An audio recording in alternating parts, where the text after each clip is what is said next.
Well, howdy ho, everybody. How you doing today? Out for my usual walk. Thought I would do a quick video. Honestly, I don't really have a piece of news. I don't really have anything today, so I'm freestyling it today. The thing that is banging around in my head, though, is I worry that we are turning into a backwater country.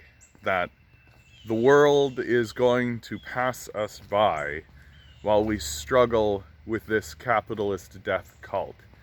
And that the death cult is going to happily drag us down into a feudalistic mire where nothing actually is accomplished, no one will actually achieve anything. All of our achievements will be largely minor military conflicts that we will declare victory over, like on an aircraft carrier with a big banner saying mission accomplished, that kind of nonsense.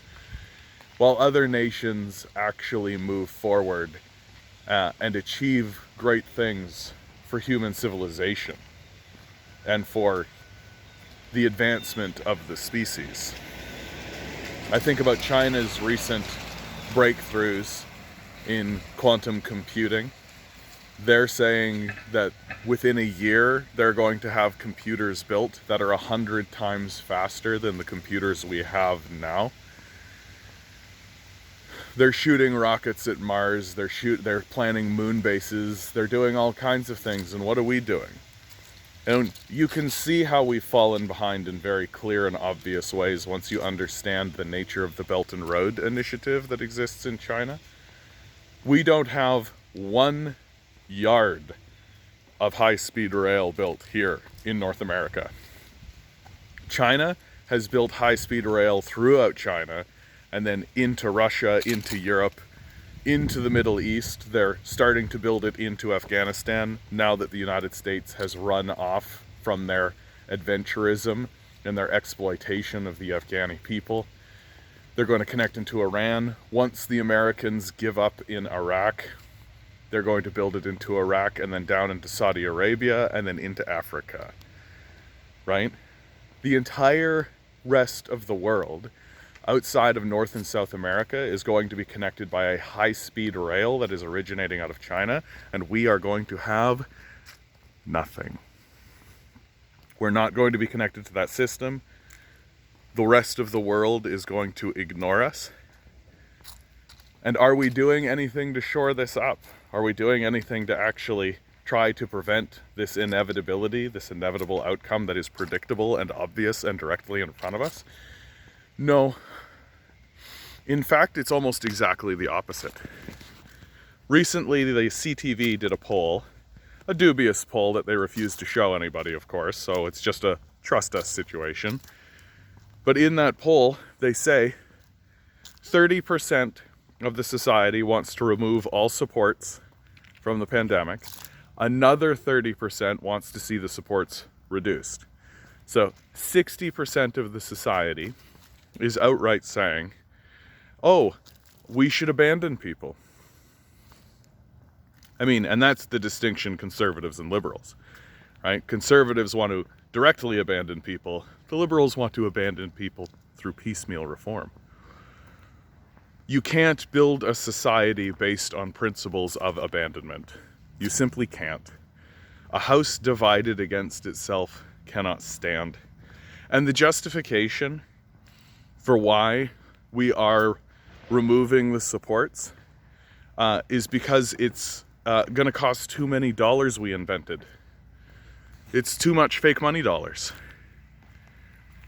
The absurdism of the situation cannot be overstated. So what this is going to result in is an increase in poverty, an increase in homelessness, an increase in policing, an increase in all of the negative qualities that you don't want to see in a society. Why? Because we are actively excluding people from the society. We've erected a structure that many of us refuse to acknowledge exists, where we sell ourselves to wealthy people in exchange for food and shelter. This is called wage slavery. And because we are not erecting counterbalances to this wage slave system, because we are not erecting support systems, because we are not implementing anything so that when the private sector, and it is a when, the private sector abandons large segments of the society, instead of falling into a net or going into these support systems, we are just abandoning people, telling them to get another job. Many of us already have 3 or 4 jobs. The absurdism that we are facing is getting heightened by the day.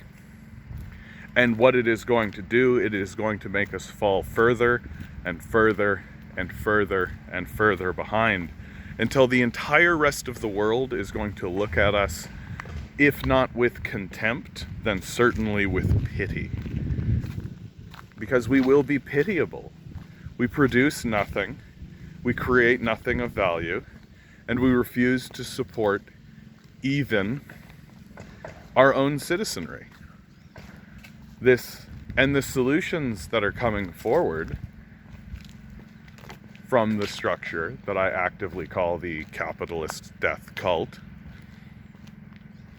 the structure that is coming forward, or the solutions that are being put forward, are to increase temporary foreign workers, increase immigration, increase the tinderbox. As the fastest growing political movement here in Canada today is the People's Party of Canada, that is explicitly anti-immigrant. And there does come a point where I begin to realize and recognize that the wealthy of this society understand that they're creating a tinderbox, and are actually quite okay if the populace falls into a civil war with itself.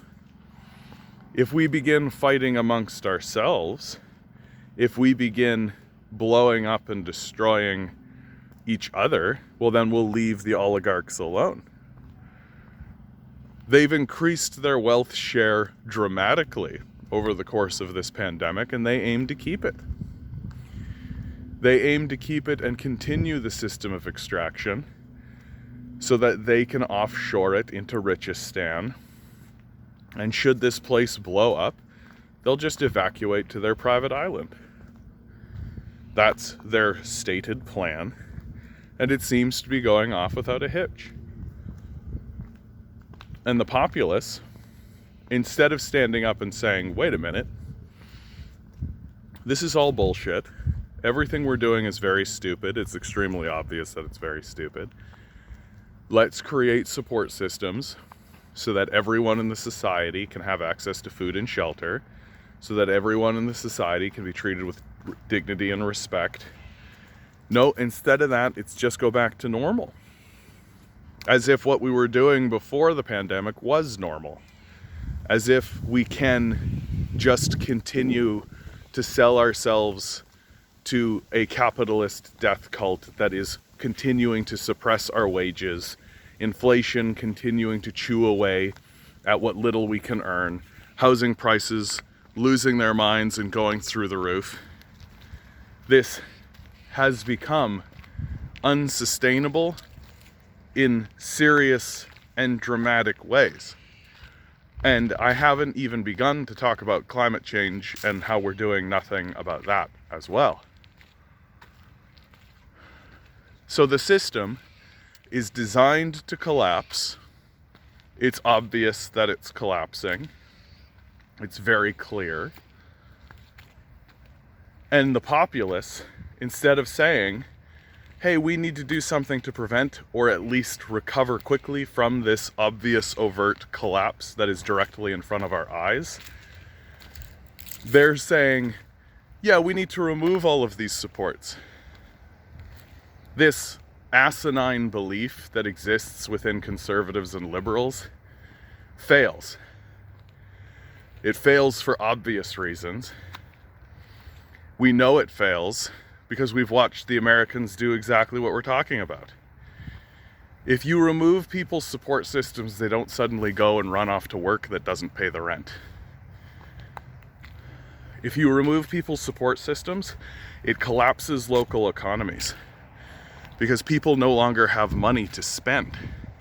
They can no longer actually pay their rent. So what do they have to do? They have to move.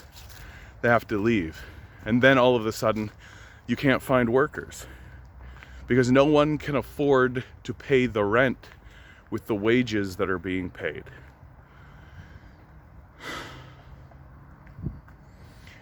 And even the system as I'm talking about it, it's all just so that the most dismissive, grotesque people in the society, the people who are saying, just get a job, as rational and sane as saying, just swim harder in a tsunami. These people, they want cheap slaves. That's all they're interested in. They're not interested in building an egalitarian society. They're not interested in living in peace with one another. They want to live in their gated palaces and have slaves bring them things. That's what they want. When I went to protest at Doug Ford's house, the neighbors came out to confront us. They were the worst people I've ever met in my life, to a single man. One elderly gentleman attempted to destroy our speaker. A Karen came by and complained that we were ruining her walk. So our homelessness and poverty, the fact that we had to inform her of it in her own neighborhood, was ruining her walk, and this is something that she thought we should care about at all while we live in homelessness, because of her actions and her decisions to vote in these sociopaths who are actively abandoning us. Families would come by and parents would stare at us with little odd smirks on their face as if they had never even heard of the concept of homelessness. And their children would laugh. They would point and laugh at the members of our protest who were wheelchair ridden and obviously disabled, and their parents would laugh along with them.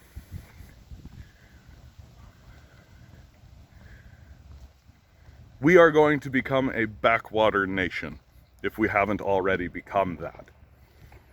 Our inability to have compassion, our inability to have reason, our inability to care even about our own children, our inability to teach our children that pointing and laughing at homeless people is wrong. It is morally abhorrent. All of these things are going to rear their head on us. And as the entire rest of the world connects itself together so that it can continue to trade, so that it can continue to stabilize itself, we are going to collapse into rubble and dust. And they will simply look at us and say, get your shit together, and move on without us.